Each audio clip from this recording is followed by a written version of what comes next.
My parents uninvited my son from Christmas dinner to appease my sister's wealthy new fiancé, claiming he was too disruptive. I was devastated until a pocket dial voicemail revealed the real reason. They weren't just excluding us. They were secretly signing over the lake house I had spent 5 years restoring to my sister.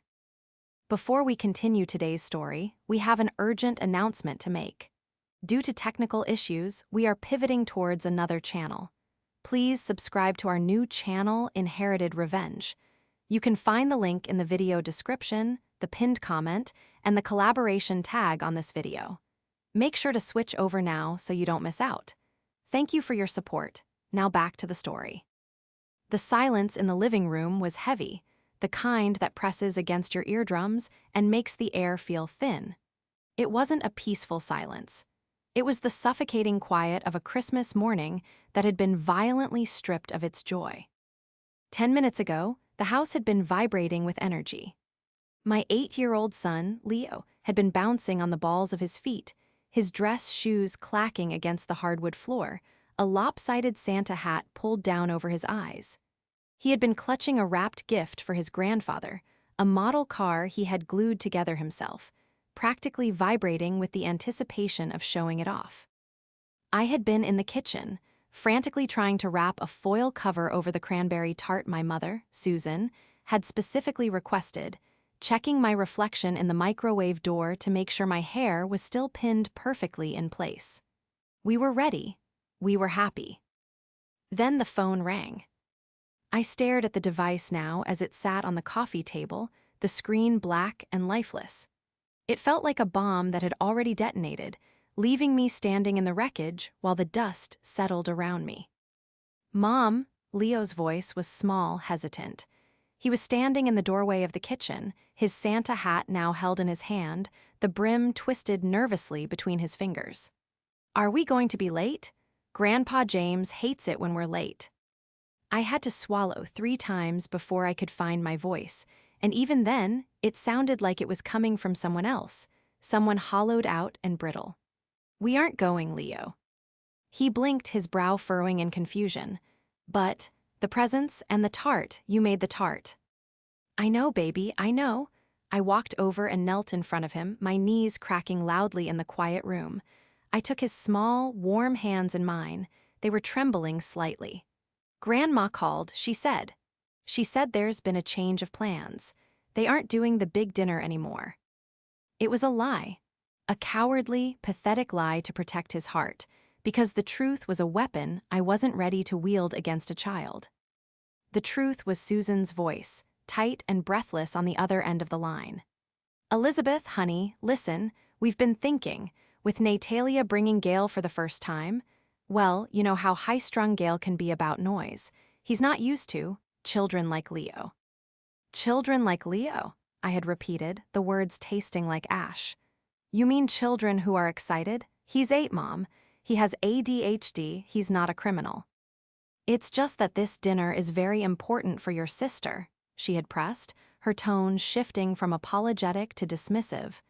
"We need everything to be perfect. And frankly, Leo was very loud at Thanksgiving. We just think it might be better if you two stay home this year. We can do a separate brunch next week. Just the family." Just the family?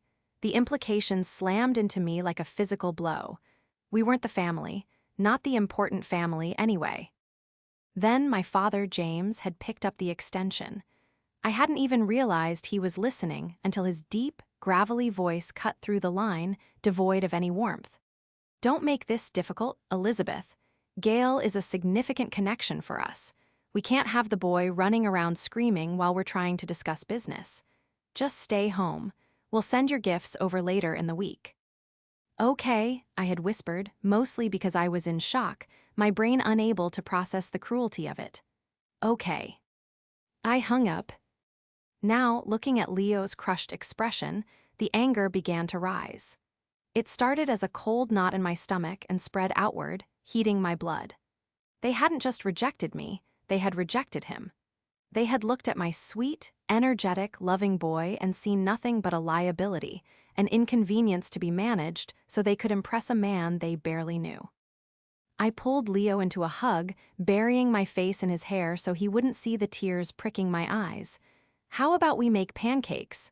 I choked out, forcing a brightness I didn't feel. "Chocolate chip, and we can open our presents right now, just us." He nodded against my shoulder, but the bounce was gone from his step. The light had gone out of the morning. I didn't know it then, but the rejection just the surface. The cruelty of that phone call was a mercy compared to the secret they were hiding. The betrayal was worse than the exclusion itself. It was a fundamental erasure of my existence in their lives. The hours that followed were a blur of forced cheerfulness that felt more exhausting than manual labor. I made the pancakes. I played the board games. I let Leo tear open every single gift, making a massive pile of wrapping paper in the center of the living room that I refused to clean up. I wanted the mess. I wanted the chaos. If my son was too disruptive, then I would embrace the disruption. But every time Leo laughed, there was a shadow behind it. He kept glancing at the door, as if expecting his grandfather to burst in and say it was all a mistake, that of course they were wanted. By noon, the house had settled into a lethargic rhythm. Leo was building a Lego set in his room, the sounds of snapping plastic drifting down the hall. I sat on the sofa, a cold cup of coffee in my hand, staring at the Christmas tree. The lights twinkled mockingly. My phone had been buzzing intermittently since 11:00 a.m. I hadn't looked at it. I assumed it was generic Merry Christmas texts from friends or distant relatives, messages I didn't have the emotional bandwidth to return. I didn't want to explain why I was home alone with my son. I didn't want to type out, "Oh, just relaxing," when the reality was that I was sitting in a puddle of grief and fury. Finally, around 12:30 p.m., the buzzing stopped, replaced by the blinking notification light. I sighed and picked up the phone. 3 missed calls, all from Dad. A surge of adrenaline spiked through me. Had they changed their minds? Did they feel guilty? Was James calling to apologize, to say that Christmas wasn't Christmas without us? For a split second, the little girl inside me who just wanted her father's approval flared to life. Then I saw the icon for a voicemail. I pressed play, lifting the phone to my ear, my heart hammering against my ribs. "Elizabeth," James's voice started, sounding impatient. "Pick up the phone. I need to know if you still have that spare key to the cabin in your safe. I can't find the master set and we need to." There was a fumbling sound, a loud rustle of fabric, like the phone being shoved into a pocket. He hadn't hung up. My breath hitched. I should have hung up. I should have deleted it. But I didn't. I sat there, frozen, listening to the muffled sounds of my parents' house, a house I was currently banned from. For the first 30 seconds, it was just ambient noise. The clinking of silverware on china, the sound of jazz music playing softly in the background. Then, Susan's voice cut through, distant but audible. I'm worried she's going to drive up there to check on the pipes like she usually does in January, if she sees the trucks. "She won't," James's voice replied, much louder now, closer to the pocket. "She's not going anywhere. I told you I shut that down. She's too sensitive to show her face after I told her not to come today." My grip on the phone tightened until my knuckles turned white. Shut that down. He was proud of it. He was proud of manipulating me into staying away. "I just feel bad," Susan murmured, though she didn't sound bad. She sounded anxious. "She put so much work into that place, James, the landscaping alone. She spent that entire summer laying the stone patio by hand." "Labor is cheap, Susan," James scoffed. "Vision is expensive, and Gail has vision. Elizabeth was just patching up a rotting corpse of a house. Gail and Natalia are going to build something real, something that reflects this family's actual status." I stopped breathing. The world tilted on its axis. "When do they sign?" Susan asked. "The notary is coming at 2:00 p.m. right before dinner," James said. "That's why I needed her key. I don't want any loose ends. Once the deed is transferred to Natalia's trust, it's done. We can tell Elizabeth in the spring. Tell her we sold it to pay for retirement or something. She'll get over it." And the demolition. First week of February, Gail wants the lot cleared before the thaw. The voicemail ended with a sharp click. I lowered the phone slowly, setting it on my lap. The silence in the room was no longer heavy, it was electric. It was the silence of a fuse burning down.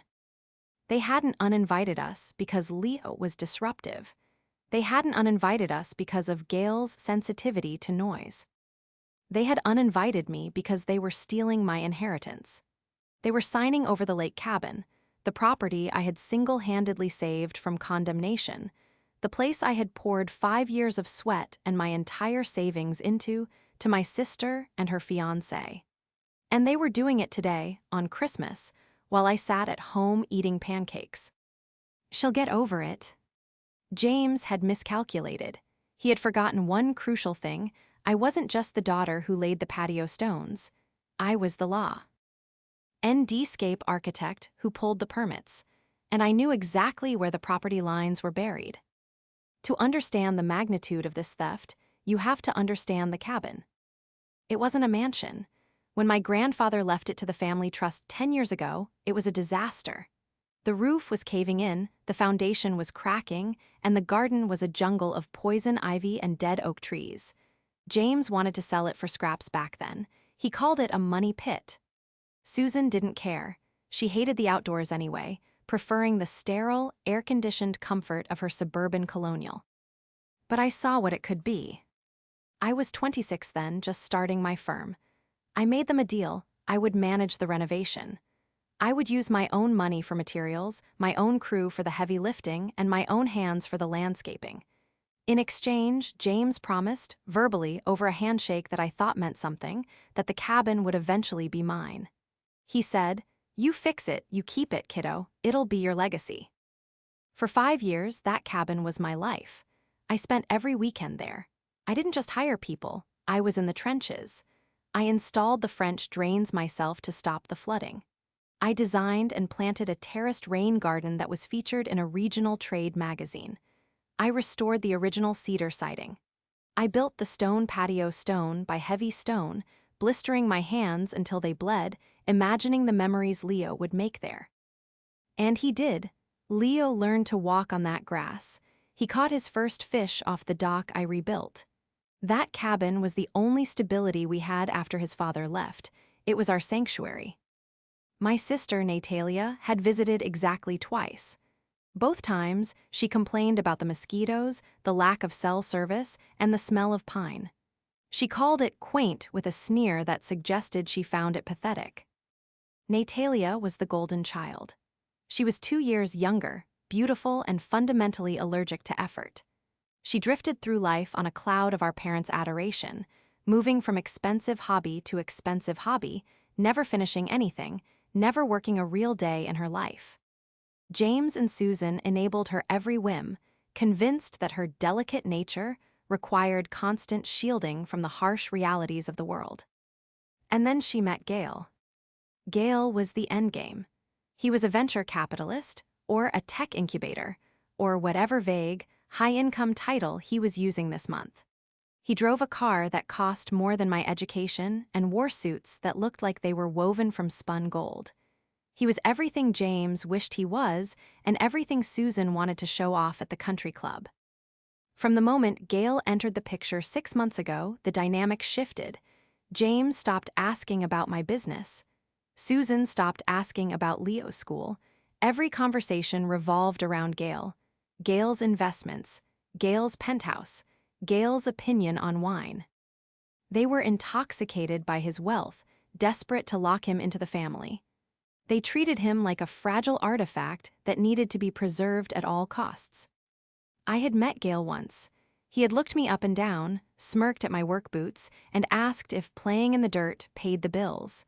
He had the cold, dead eyes of a shark. Now it all made sense. The disruptive comment wasn't about Leo. It was about keeping the victim away from the crime scene. They were giving Natalia and Gail the cabin as a wedding gift, a multi-million-dollar asset, thanks to my work, handed over for free. And worse, they were going to tear it down. Gail wants the lot cleared. They were going to bulldoze the rain garden, crush the patio, Erase 5 years of my life to build some glass and steel monstrosity that would stroke Gail's ego. I stood up, the phone still in my hand. My sadness was gone, vaporized by the heat of my rage. James thought I was weak. He thought I was the obedient, sensitive daughter who would cry in her pillow and accept whatever scraps they threw her way. He thought that by uninviting me, he had silenced me. He didn't know that in my home office, in a fireproof safe, I had the original receipts for every nail, board, and stone. He didn't know I had the emails from 5 years ago where he authorized the work. And he certainly didn't know that the notary he mentioned, the one coming at 2:00 p.m., was a woman named Brenda. Brenda, who had been my client 3 years ago. Brenda, whose backyard I had transformed into a paradise for her autistic daughter. Brenda, who sent me a Christmas card every single year. I looked at the clock, 12:45 p.m. I wiped my face. I walked into the kitchen and poured the rest of the coffee down the sink. "Leo," I called out, my voice steady, calm, and dangerous. "Yes, Mom." "Put your shoes on," I said. "We're going for a drive." "To Grandpa's?" he asked, hope flaring in his voice. "No," I said, grabbing my keys and the folder from my safe. "We're going to stop a robbery."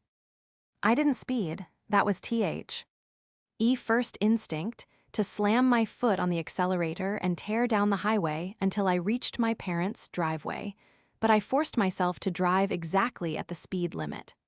Recklessness was a luxury I couldn't afford. I needed to be cold. I needed to be precise. "Mom, are you okay?" Leo asked from the backseat. His voice was small, cutting through the aggressive hum of the tires on the pavement. "You're gripping the wheel really hard." I glanced at him in the rearview mirror. He looked so small in his puffy winter coat, clutching his new Lego set like a shield. "I'm okay, Bug," I lied, softening my grip until the blood returned to my knuckles. "I just remembered something important I need to tell Grandpa.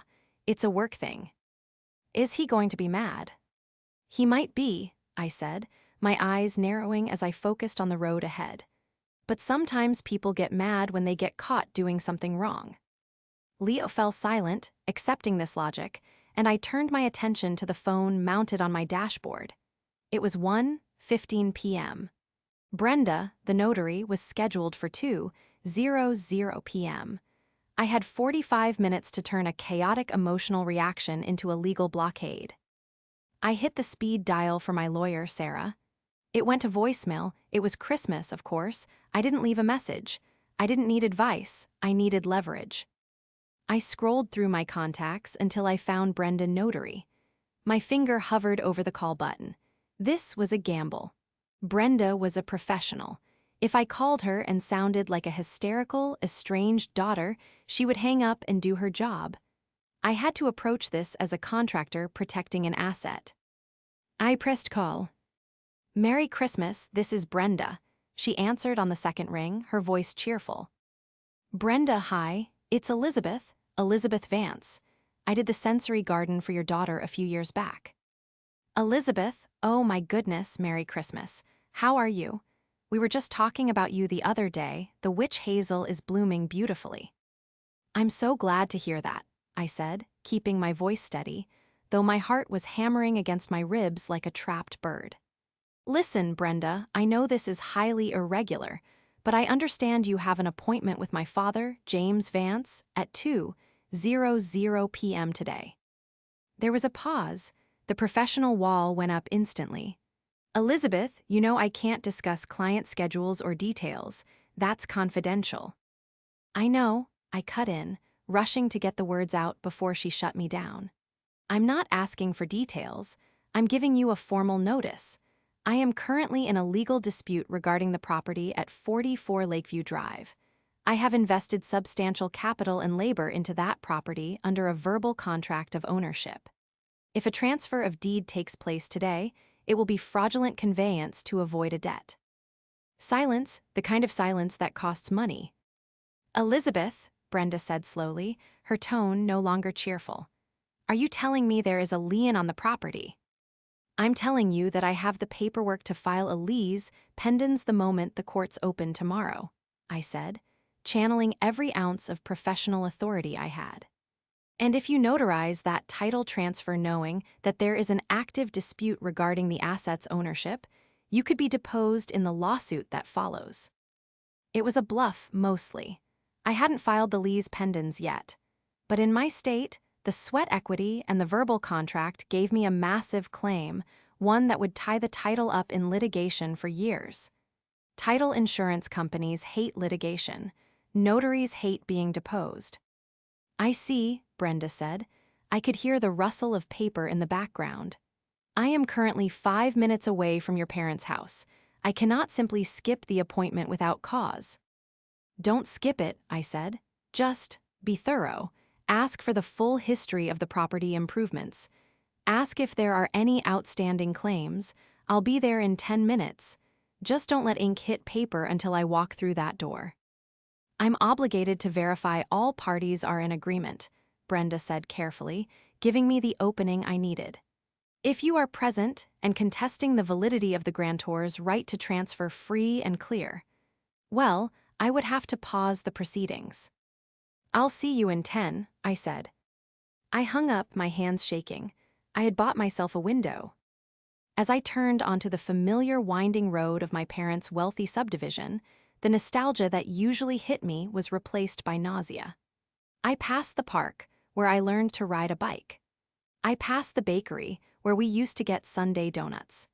Every corner was haunted by the version of this family that had existed before money and status had rotted it from the inside out. I pulled into the driveway. It was packed. My father's pristine Lincoln was there, my mother's Lexus, and right in the center, taking up 2 spots like a metallic beast, was a sleek black Aston Martin. Gale. The house itself looked like a postcard.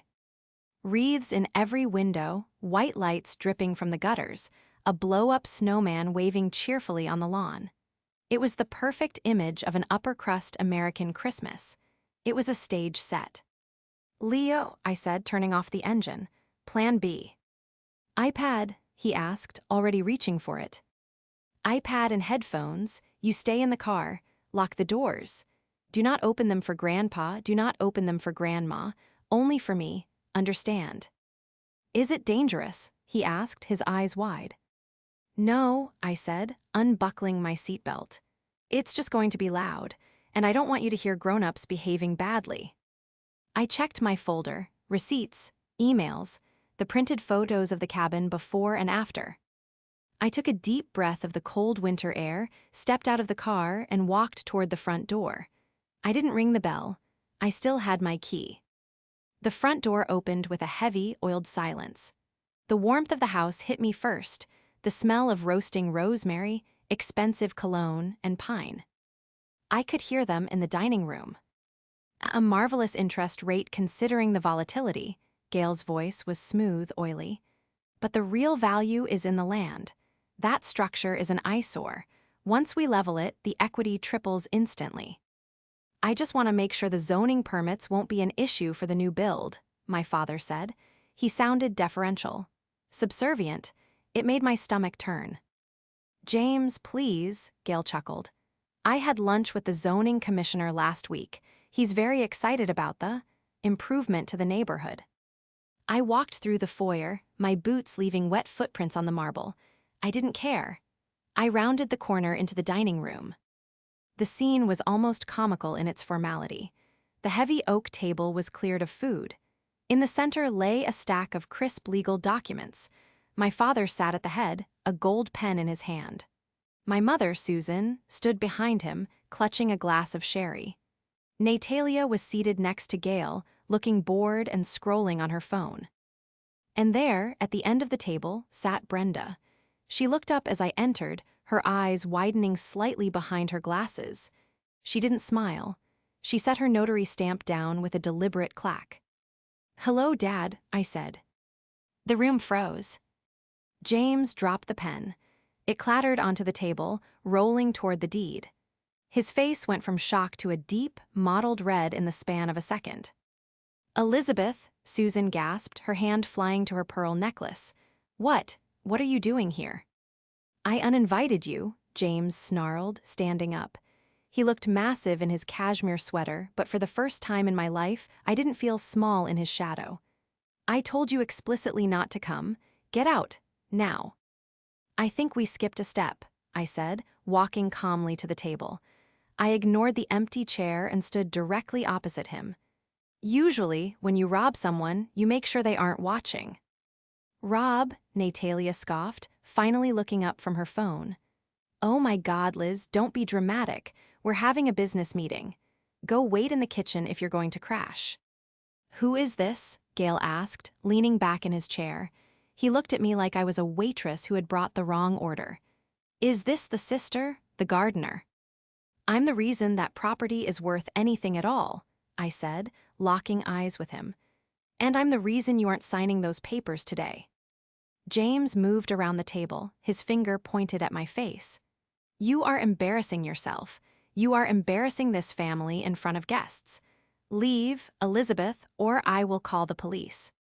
Call them, I challenged, slamming my folder onto the table. The sound echoed like a gunshot. Let's get a police report on file. It'll help my case. What case? Susan asked, her voice trembling. Liz, honey, please, you're upsetting your father. I'm upsetting him? I laughed, a sharp, jagged sound. Mom, you called me this morning and told me my son was too disruptive to eat dinner. You let me believe I was a bad mother raising a bad child. But that wasn't it, was it? I looked at Brenda. Brenda, has my father disclosed that the property in question is subject to a constructive trust based on a verbal contract made 5 years ago? Brenda cleared her throat. Mr. Vance, your daughter claims she has a financial interest in the property. As I mentioned before she arrived, if there is a dispute. There is no dispute, James shouted, slamming his hand on the table. I own the deed. My name is on the title. I can give it to whoever the hell I want. And you promised it to me, I said, my voice dropping to a deadly whisper. 5 years, Dad, 5 years of weekends, my savings account, my labor. You stood on that deck, the deck I built, and shook my hand. You said, fix it, and it's your legacy. Was that a lie, or did you just decide my legacy wasn't expensive enough for your new friends? It was a hobby, James yelled. You were playing house, you think planting so. Me Hydrangeas buys you a $500,000 lakefront property. You're delusional. Hydrangeas? I opened the folder. I pulled out the first document, a receipt from the lumber yard. $30,000 in structural lumber, paid by Elizabeth Vance. I pulled out another. $12,000 for the new septic system, paid by Elizabeth Vance. I fanned them out across the table, covering the deed. Roofing, electrical, HVAC, the French drains, the foundation repair. I didn't plant flowers, Dad. I rebuilt the house you let rot. That's called unjust enrichment. And in this state, if I can prove I improved the asset under the promise of ownership, I have an equitable lien. You can't transfer this title until you pay me back. Every single cent. The silence that followed was absolute. Gale picked up one of the receipts. He glanced at it, then flicked it back onto the table like it was contaminated. How much? Gale asked. He didn't look at me, he looked at James. What's the number to make her go away? This is tedious. We don't owe her a dime, James spat. I don't want your money, I said, turning to my mother. She looked pale, her eyes darting between James and the receipts. I want you to look at me, Mom. You knew he was doing this. I heard the voicemail. Susan flinched. What voicemail? Dad didn't hang up, I said. I heard everything. Labor is cheap. She'll get over it. Tell her we sold it for retirement. I heard you planning to lie to me until spring. I heard you agreeing to let them bulldoze it. I pointed at the window, toward the driveway. My son is in the car. You excluded your grandson from Christmas not because he's loud, but because you were too cowardly to look me in the eye while you stole from me. We're doing this for Natalia, Susan cried out, tears finally spilling over. She needs security, Elizabeth. You have your career, you're independent, Natalia needs. She needs help. Security, I gestured to Gale, who was checking his watch. He drives a car worth more than my house. Why does he need my cabin? Because it's prime real estate, James shouted. And I'm not going to let it sit there being a rustic little shack for you to vacation in once a month. Gale has a vision. He's going to develop it. It's business, Elizabeth, grow up. Business, I repeated. Okay, let's talk business. Gale sighed loudly. He reached into the inner pocket of his suit jacket and pulled out a checkbook. The leather looked soft, expensive. Look, Elizabeth, is it? He uncapped a fountain pen. I really don't have time for a domestic dispute. I have contractors scheduled for a site walk on Tuesday. Clearly, you feel undervalued, so here. He scribbled quickly and tore the check out. He slid it across the table. It stopped next to my hand. $5,000, Gale said, flashing a blinding, hollow smile. Cover your, what was it? Lumber, buy the kid a PlayStation, go home, let the adults finish their dinner. I looked down at the check. $5,000. It was an insult so profound it almost felt physical. It wouldn't even cover the windows I had installed last year. You think this is about money? I asked quietly. Everything is about money, Gale said, dismissing me with a wave of his hand. Brenda, can we proceed? This is getting boring. Actually, Brenda said, her voice tight. I cannot proceed. Not with these receipts on the table and a verbal claim of ownership. Mr. Vance, I'm afraid I have to recuse myself until this is resolved legally. She began packing her bag. Sit down, James roared. He turned on me, his face purple. You spiteful little. You're ruining your sister's future. You're ruining this family. I'm saving it from a con artist, I said. Don't you dare speak about Gale that way, Natalia shrieked. She stood up, her face flushed. He's a genius. He's going to build a legacy for us. You're just jealous because you're a single mom living in a townhouse and I'm going to be rich. Natalia, look at the papers, I said. What? She blinked. The deed, I said, pointing to the document Brenda had left on the table. I saw it when I walked in. I've been staring at it for 5 minutes. I reached out and spun the document around so it faced Natalia. Read the grantee line, I commanded. It says Gaelic Holdings, LLC, Natalia read, confused. Yeah, so. You said it was for us, I said to her. You said it was a wedding gift for you and Gale. It is, Natalia looked at Gale. It's just a trust, right, babe? Like a family trust. Gale's smile didn't waver, but his eyes hardened. It's a holding company, Nat, for liability purposes. It's standard practice in development. You don't put assets in personal names. You know that. I know that, I interrupted. But usually a family trust includes the family. I did a quick search on the way over. My lawyer has access to the state registry. Gaelic Holdings, LLC, was incorporated yesterday in Delaware. I looked at my father. Dad, did you check the operating agreement for this LLC? Do you know who the sole member is? James hesitated. Gale handles the finances. It's for Natalia's benefit. It's a single-member LLC, I said. Sole ownership.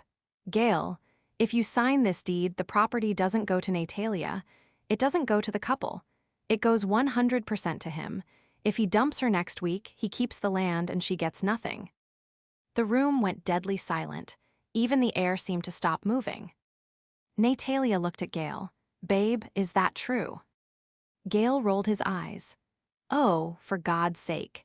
It's a tax structure, Natalia. Don't let her confuse you. She's trying to sabotage us because she's miserable. Are you going to listen to your failed architect sister or the man who is going to give you the world? He's right, James said, though his voice lacked its earlier conviction. He was staring at the LLC name. Elizabeth doesn't understand high finance. She plants trees. I understand contracts, I said.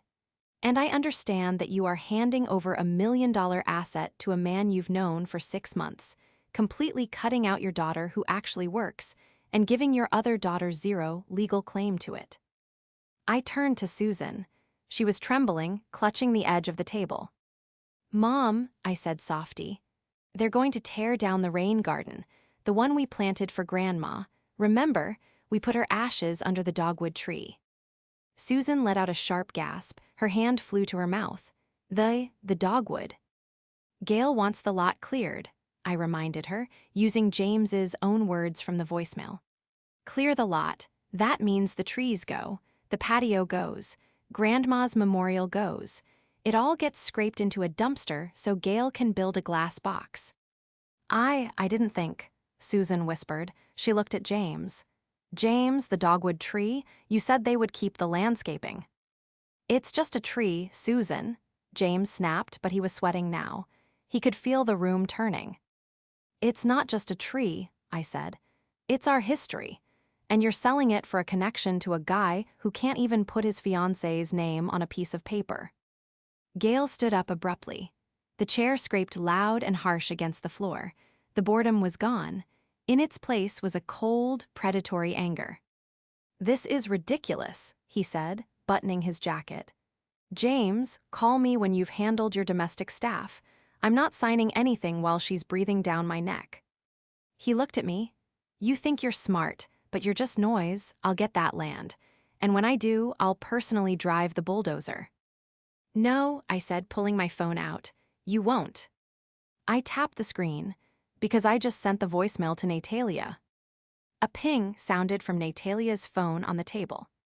And, I added, looking at James, I just sent the photos of the receipts and the pre-existing condition of the house to the zoning board commissioner. You know, the one you had lunch with? I CC'd him on an email asking about permit violations for demolition on a historic watershed. Gail froze. You did what? James whispered. I declared war, I said. The notification on Natalia's phone seemed to echo in the room, a digital bell tolling for the death of her illusion. She stared at the screen, her finger hovering over the play button. Don't listen to it, Nat, Gail said sharply. His smooth, confident facade cracked, revealing the panicked bully beneath. She's manipulating you. It's probably edited. It's from Dad's number, Natalia whispered. She looked up at James, her eyes wide and wet. Why would Elizabeth have a voicemail from Dad's number? She pressed play. James's voice, tinny but unmistakable, drifted from the speaker. Labor is cheap, Susan. Vision is expensive. Gail and Natalia are going to build something real. We can tell Elizabeth in the spring. Tell her we sold it to pay for retirement. She'll get over it. The color drained from Natalia's face. She looked at our parents, not with the adoration she usually held for them, but with a dawn of horror. Then the recording continued. Once the deed is transferred to Natalia's trust, it's done. Wait, Natalia said, pausing the recording. She looked at the papers on the table, then at Gail.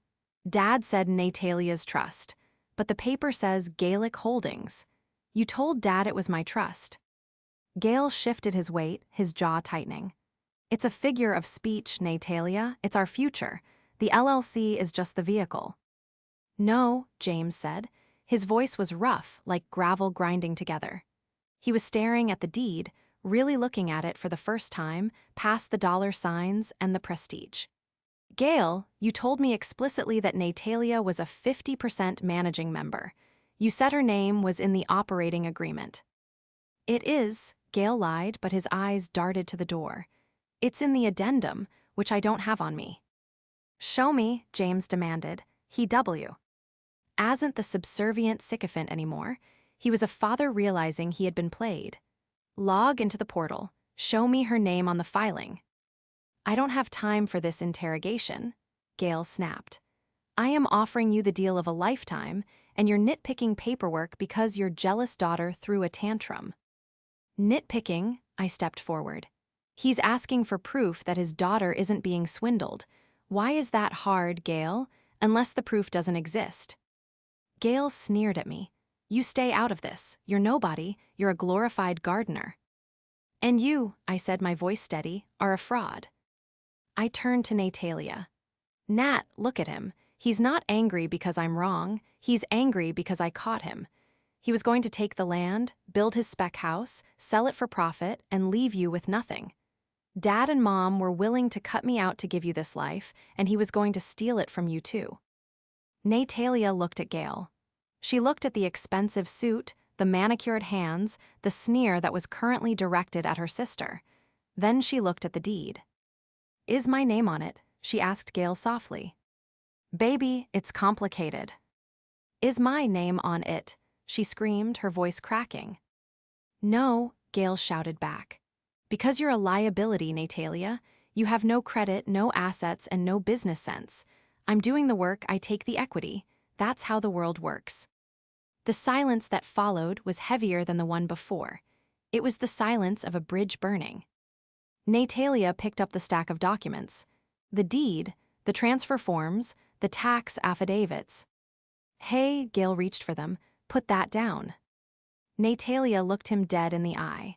Then, with a slow, deliberate motion, she ripped the deed in half, then in quarters. She dropped the confetti of paper onto the table. "Get out," she whispered. "Excuse me," Gail laughed, incredulous. "Get out," James roared, stepping forward. He grabbed Gail by the arm of his $3,000 suit and shoved him toward the door. "Get out of my house before I kill you." "You're making a mistake," Gail yelled, stumbling back but trying to maintain his dignity. "You're throwing away millions. You're nothing without me." "We're a family," Susan cried out, finding her voice at last. "And you're done here." James didn't stop shoving until Gail was out on the front porch. He slammed the heavy oak door and locked it. The sound of the deadbolt sliding home was the most beautiful thing I had heard all day. The dining room was quiet. The adrenaline began to fade, leaving a shaky, exhausted vacuum in its wake. I stood there, feeling the weight of the last 5 years, the sweat, the hope, the betrayal, hanging in the air. James walked back into the room. He looked older. The bluster was gone. He looked at the torn papers on the table, then at Natalia, who was sobbing into her hands. Susan was hugging her, rocking her back and forth. Then he looked at me. "Elizabeth," he started, his voice cracking. "Don't," I said, holding up a hand. "Just don't." I picked up my folder. "I saved you from him. I saved Natalia. But don't think for a second that fixes what you did to me. You were ready to erase me. You were ready to let him destroy Grandma's tree. You chose money over your daughter. Twice." "Liz, please," Susan wept. We were blinded. We wanted the best for Natalia." "You wanted status," I corrected, "and you were willing to sacrifice me to get it." I walked to the door. "I'm leaving. I have a son waiting in the car, a son you didn't want to see today." "Wait," James said. He rushed to a desk in the corner of the room, fumbling through a drawer. He pulled out a heavy iron key, the master key to the cabin. He walked over and held it out to me. His hand was shaking. "Take it," he said. "It's yours, the deed. I'll have Sarah draw it up next week. A direct transfer to you, no trust, no conditions. It's yours, Elizabeth, it always should have been." I looked at the key. It was cold and heavy in my palm. It was what I had wanted for 5 years, but the victory felt hollow. "I'll take it," I said, closing my fist around it. "Because I earned it. Because I built that place. But if you think this key buys you forgiveness, you're wrong. You have to earn that. And it's going to take a lot longer than 5 years." I turned and walked out. When I got back to the car, Leo was watching a movie on his iPad. He looked up, his eyes bright. "Did you stop the robbery?" he asked. I looked back at the house. I saw the silhouette of my father standing in the window, watching us leave. "Yeah, buddy," I said, putting the car in gear. "I stopped the robbery." "Does that mean Grandpa isn't mad anymore?" I reached back and squeezed his knee. "It means Grandpa has a lot of thinking to do, but you know what? We have the cabin, the real cabin. And this summer, we're going to build that treehouse we talked about." "Really?" Leo cheered. "Hooray." "Ally," I smiled, and for the first time that day, it was genuine. We didn't go back for dinner. We went to a 24-hour diner on the highway. We ate waffles and bacon for Christmas dinner, laughing until our sides hurt. It wasn't the perfect, high society Christmas my parents had wanted. It was messy and loud and real. And it was ours. Weeks later, the deed arrived in the mail. It was signed, notarized, and recorded.